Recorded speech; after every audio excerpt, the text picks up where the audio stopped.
হঠাৎ ইনবক্সে নক দিয়ে কেমন আছো জিজ্ঞাসা করার কোনো মানে নেই। তুমি জানোই কি লিখবো প্রত্যেকবার।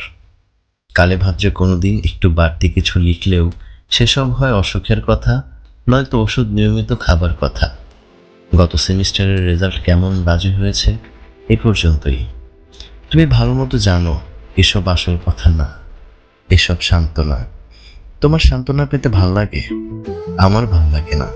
যেমন ভাল লাগে না শ্বাসকষ্ট। তার চেয়ে একদিন আসো, তোমাকে পেঁয়াজ দিয়ে ডিম ভেজে খাওয়াই। ধরো কথা বললাম চুলার পাশেই খানিকক্ষণ, তারপর অর্ধেক বিড়ি অথবা হাওয়াই মিঠাই, যা ভাল লাগে। সান্ত্বনা আদান প্রদান করতে করতে এখন প্রায় দিন জ্বর আসে। জ্বর সারাতে হবে তাই কথা জড়ো করছি। মরা দিনকালের ব্যবসা বাদ দাও, তুমি জড়ো করো যুক্তি। ব্যাপক তর্ক করব, ধৈর্য নিয়ে খেলবো সমস্ত দিন। কারণ তোমার কেমন আছো টেক্সটের কোনো মানে নেই। তার চেয়ে একদিন আসো, তোমাকে লবঙ্গ দিয়ে চা খাওয়াই।